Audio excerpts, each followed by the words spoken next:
अंधेरी रात थी, चारों तरफ सन्नाटा और तभी ढोल की एक जोरदार गूंज। धीरे धीरे एक आकृति सामने आती है, चेहरे पर रहस्यमयी मुखौटा, शरीर में अद्भुत शक्ति और फिर एक तेज छलांग के साथ शुरू होता है छऊ नृत्य। ये सिर्फ एक नृत्य नहीं है, ये युद्ध की कला है, परंपरा की पहचान है और संस्कृति की आत्मा है। भारत के झारखंड के छोटे से इलाके सरायकेला से निकली ये कला आज पूरी दुनिया में अपनी पहचान बना चुकी है। लेकिन सवाल यह है, आखिर छऊ नृत्य इतना खास क्यों है? इसके पीछे क्या इतिहास छुपा हुआ है और क्यों इसे यूनेस्को ने दुनिया की धरोहर माना है? दोस्तों, आज हम आपको ले चलेंगे एक ऐसी यात्रा पर जहां आप देखेंगे योद्धाओं की ट्रेनिंग कैसे बनी युद्ध कला, कैसे बिना एक भी शब्द बोले पूरी कहानी सुनाई जाती है और कैसे एक मुखौटा एक इंसान को देवता या राक्षस बना देता है। ये कहानी है मिट्टी की, परंपरा की और असली भारत की। स्वागत है आपका सरायकेला छऊ की दुनिया में। सरायकेला छऊ क्या है? जब हम नृत्य शब्द सुनते हैं तो हमारे दिमाग में आता है म्यूजिक, स्टेप्स और एंटरटेनमेंट। लेकिन अगर मैं आपसे कहूं कि एक ऐसा नृत्य भी है जहां बिना बोले बिना गाने के पूरी कहानी सुनाई जाती है, तो क्या आप मानोगे? यही है छऊ नृत्य।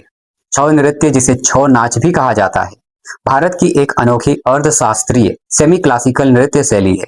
लेकिन इसे सिर्फ नृत्य कहना शायद इसकी महानता को छोटा करना होगा, क्योंकि छऊ में हमें मिलता है युद्ध कला यानी मार्शल आर्ट्स, लोक परंपरा, फोक कल्चर और नाट्य अभियान, ड्रामेटिक जो एक्सप्रेशन है, यानी एक ऐसा मिश्रण जहां शरीर बोलता है और भावनाएं दिखती है।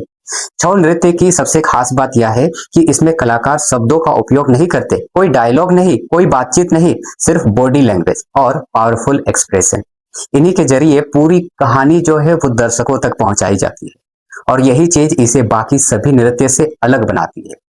आपने फिल्मों में एक्शन सीन्स देखे होंगे जहां हीरो जो है वो हवा में छलांग लगाता है, तेज मूवमेंट करता है, लेकिन छऊ में ये सब रियल होता है। ऊंची छलांग, तेज घूमना, तलवार जैसी हरकतें और जानवरों की जो चाल है वो सब रियल हो। ये इस नृत्य का हिस्सा है। यही कारण है कि छऊ को मार्शल डांस भी कहा जाता है। अगर आप ध्यान से देखेंगे तो पाएंगे कि छऊ नृत्य में शेर की चाल, पक्षियों की उड़ान और योद्धाओं की लड़ाई सब कुछ दिखाया जाता है। यानी यह सिर्फ इंसानों का नृत्य नहीं है, प्रकृति और जीवन का प्रदर्शन है। छऊ नृत्य सिर्फ कला नहीं है, यह एक परंपरा है जो पीढ़ी दर पीढ़ी, गुरु से शिष्य तक मौखिक रूप से सिखाई जाती है। इसमें कोई लिखित किताब नहीं है, कोई स्कूल नहीं है, फिर भी ये कला आज भी जिंदा है और उतनी ही शक्तिशाली है। जब कोई कला सिर्फ एक गांव या राज्य तक सीमित नहीं रहती है बल्कि पूरी दुनिया इसे पहचानने लगती है, तब समझिए वो सिर्फ कला नहीं, विरासत यानी हेरिटेज बन चुकी है। और छऊ नृत्य ऐसी ही एक महान विरासत है। साल 2010 छऊ नृत्य के इतिहास में एक बेहद खास साल था। इसी साल छऊ नृत्य को यूनेस्को की intangible cultural heritage of humanity की सूची में शामिल किया गया। अब सवाल यह है, आखिर यूनेस्को है क्या? यूनेस्को यानी United Nations educational, scientific and cultural organisation. यह एक अंतर्राष्ट्रीय संस्था है जो दुनिया की सबसे खास और महत्वपूर्ण सांस्कृतिक धरोहर को पहचान देती है। यानी जो चीजें इंसानियत के लिए अनमोल है, उन्हें यूनेस्को सुरक्षित और संरक्षित करने का काम करता है। और जब छऊ नृत्य को इस सूची में शामिल किया गया तो यह सिर्फ झारखंड या भारत की नहीं बल्कि पूरी दुनिया की विरासत बन गया। इसका मतलब है यह नृत्य अब सिर्फ एक लोक कला नहीं बल्कि एक ग्लोबल आइडेंटिटी बन चुकी। यूनेस्को में शामिल होने के बाद छऊ नृत्य को अंतर्राष्ट्रीय पहचान मिली। दुनिया भर में इसके कार्यक्रम होने लगे और इस कला को बचाने और आगे बढ़ाने के प्रयास तेज हो गए। लेकिन सबसे बड़ी बात, इससे उन कलाकारों को पहचान मिली जो सालों से इस परंपरा को जीवित रखे हुए थे। सोचिए, एक छोटा सा गांव जहां से ये कला शुरू हुई, आज उसी कला को पूरी दुनिया सम्मान दे रही है। ये सिर्फ गर्व की बात नहीं बल्कि एक जिम्मेदारी भी है। लेकिन छऊ नृत्य की असली खूबसूरती उसकी अलग अलग शैलियों में छुपी हुई है, जहां हर क्षेत्र अपनी पहचान के साथ इस कला को प्रस्तुत करता है। तो अब सवाल यह है कि छऊ नृत्य की कितनी शैलियां हैं और सरायकेला की जो छऊ है वो उनमें सबसे खास क्यों है? छऊ नृत्य की 3 शैलियां हैं। छऊ नृत्य सिर्फ एक ही रूप में नहीं मिलता बल्कि यह 3 अलग अलग शैलियों में मिलता है। 3 अलग अलग शैलियों में विकसित हुआ है और हर शैली की अपनी एक अलग पहचान है। ये 3 शैलियां प्रमुख रूप से है। सबसे पहले सरायकेला छऊ जो कि विकसित हुआ झारखंड से, पुरुलिया छऊ दूसरा जो कि पश्चिम बंगाल से, और तीसरा है मयूरभंज छऊ जो ओडिशा से। पहली नजर में ये तीनों एक जैसे लग सकते हैं, लेकिन जैसे जैसे आप उन्हें समझेंगे और आप पाएंगे कि हर शैली अपने आप में एक अलग दुनिया है। सबसे पहले बात करते हैं सरायकेला छऊ। ये झारखंड के सरायकेला क्षेत्र में विकसित हुई है। इस शैली की सबसे बड़ी खासियत है सादगी में गहराई, जहां मुखौटे बहुत बड़े या भारी नहीं होते। डिजाइन सिंपल होता है लेकिन एक्सप्रेशन बेहद पावरफुल होता है। सरायकेला छऊ में हर मूवमेंट बहुत कंट्रोल्ड होता है। यहाँ जोर होता है बॉडी बैलेंस पर, सब्टल गेस्चर पर और इंटरनल इमोशन पर। यानी यहाँ कलाकार चिल्लाता नहीं बल्कि धीरे धीरे आपको कहानी महसूस कराता है। यही वजह है कि इसे सबसे रिफाइंड और आर्टिस्टिक स्टाइल माना जाता है। दूसरा है पुरुलिया छऊ। अब बात करते हैं पुरुलिया छऊ की। यह पश्चिम बंगाल के पुरुलिया जिले में प्रचलित है। अगर सरायकेला छऊ शांत और गहराई वाला है तो पुरुलिया छऊ ऊर्जा और जोश का विस्फोट है। इसमें बड़े और रंग बिरंगे मुखौटे आपको नजर आएंगे। कॉस्ट्यूम्स जो है वो भारी होते हैं और बहुत आकर्षित होते हैं। मूवमेंट्स बहुत तेज होता है और आक्रामक होता है। यहाँ आपको दिखेगा शेर की तरह चलना, राक्षसों की लड़ाई और शक्तिशाली युद्ध का दृश्य आपको दिखेगा। खास बात इसमें कलाकार अपने पूरे शरीर का इस्तेमाल करते हैं और कई बार चारों पैरों पर चलकर जानवरों की नकल भी करते हैं। यानी ये स्टाइल ज्यादा विजुअल और ड्रामेटिक होता है। दर्शकों के लिए सबसे एंटरटेनिंग और एक्साइटिंग स्टाइल माना जाता है ये। तीसरा है मयूरभंज छऊ। अब बात करते हैं मयूरभंज छऊ की। यह उड़ीसा के मयूरभंज क्षेत्र में प्रचलित है। इस शैली की सबसे बड़ी खासियत है इसमें कोई मुखौटा नहीं होता। जी हाँ, यह छऊ की एकमात्र शैली है जहां कलाकार अपनी असली चेहरा दिखाता है। यहाँ फेशियल एक्सप्रेशन बहुत इंपॉर्टेंट होता है। मूवमेंट्स स्मूथ और ग्रेसफुल होते हैं। डांस थोड़ा क्लासिकल फील देता है। अगर सरायकेला सबटल है और पुरुलिया एनर्जेटिक है तो मयूरभंज है बैलेंस और एलिगेंस का परफेक्ट मिक्स। इसमें आपको कृष्ण लीला और पौराणिक कहानियों का सुंदर प्रदर्शन देखने को मिलता है। सरायकेला छऊ का इतिहास। हर महान कला के पीछे एक गहरी कहानी छिपी होती है और सरायकेला छऊ की कहानी हमें ले जाती है राजाओं और योद्धाओं में, उनके समय में। सरायकेला छऊ का जन्म झारखंड के सरायकेला राजघरानों में हुआ था, जहां यह सिर्फ एक नृत्य नहीं बल्कि युद्ध प्रशिक्षण का हिस्सा था।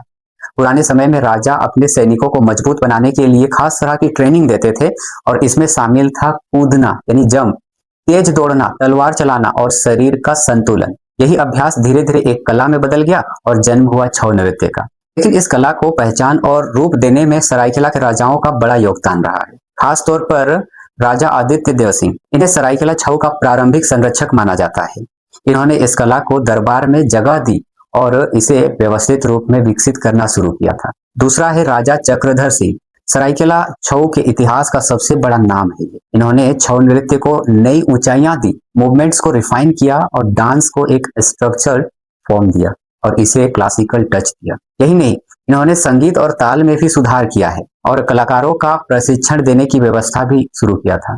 इसीलिए उन्हें छऊ नृत्य का सबसे बड़ा विकासकर्ता माना जाता है। राजा प्रताप आदित्य सिंह देव, इन्होंने इस परंपरा को आगे बढ़ाया और इसे जन जन तक पहुंचाने में योगदान दिया। इनके समय में छऊ राजमहल से निकलकर जनता तक पहुंचा। शुरुआत में छऊ नृत्य सिर्फ राजाओं के दरबार में होता था, लेकिन समय के साथ यह गांव-गांव तक फैल गया और बन गया जनता का नृत्य। आज हर वर्ग के लोग इस कला को सीखते हैं और इसे आगे बढ़ा रहे हैं। सरायकेला छऊ की सबसे बड़ी खासियत है इसकी तकनीक। यहाँ हर मूवमेंट का मतलब होता है, हर गेस्चर का एक कहानी कहता है। मास्क पहनकर भी एक्सप्रेशन दिखाना, बॉडी कंट्रोल मेंटेन करना, बैलेंस और ट्रेनिंग परफेक्ट रखना, ये सब आसान नहीं है। इसीलिए छऊ कलाकार बनने के लिए सालों की मेहनत लगती है। सरायकेला छऊ सिर्फ एक नृत्य नहीं है, यह एक विरासत है जो राजाओं से युद्ध शुरू हुई और आज लोगों के दिलों में बस चुकी है। यह हमें याद दिलाती है कि हमारी संस्कृति कितनी गहरी है और कितनी शक्तिशाली। लेकिन इस नृत्य की असली खूबसूरती उसके प्रदर्शन में छिपा है, जहाँ युद्ध, प्रकृति और कहानी एक साथ जीवित होते हैं। छऊ नृत्य की खासियत इसे अलग बनाती है। इसमें युद्ध तकनीक, जो मार्शल मूव्स हैं, वो होते हैं। जानवरों की चाल और हरकतें दिखाई जाती है। पूरी बॉडी कंट्रोल और एनर्जी चाहिए। यह नृत्य आमतौर पर रात में खुले मैदान, अखाड़ा में होता है। संगीत में उपयोग होते हैं ढोल, धुमसा, मोहुरी, सहनाई और सबसे इंटरेस्टिंग बात, इसमें डायलॉग नहीं होते, सिर्फ बॉडी लैंग्वेज से कहानी बताई जाती है। छऊ नृत्य मुख्य रूप से चैत्र पर्व, बसंत त्योहार में किया जाता है। यह उत्सव लगभग 13 दिन तक चलता है। पूरा गांव इसमें शामिल होता है। यह सिर्फ नृत्य नहीं बल्कि एक सामुदायिक उत्सव होता है। छऊ नृत्य का सबसे आकर्षक हिस्सा है मुखौटा। ये मुखौटे कारीगरों द्वारा हाथ से बनाए जाते हैं। हर मास्क एक कैरेक्टर को दर्शाता है, देवता का, राक्षस का, जानवर का। खास बात ये ये कला पीढ़ी दर पीढ़ी मौखिक परंपरा से सिखाई जाती है। छऊ नृत्य में दिखाई जाने वाली जो कहानियां हैं वो रामायण है, महाभारत, लोक कथाएं जैसी राम रावण युद्ध हो या महिषासुर मर्दिनी, कृष्ण लीला, हर परफॉर्मेंस एक जीवित कहानी बन जाती है। छऊ नृत्य सिर्फ एक कला नहीं, यह है इतिहास, परंपरा और पहचान। आज भी झारखंड की मिट्टी में ये कला सांस ले रही है और जिम्मेदारी हमारी है कि हम इसे आगे बढ़ाएं। अगर आपको ये वीडियो पसंद आया हो तो लाइक करें, शेयर करें और ऐसे ही अपने कल्चर से जुड़े वीडियो के लिए सब्सक्राइब करें इंडियन पाठशाला को। धन्यवाद।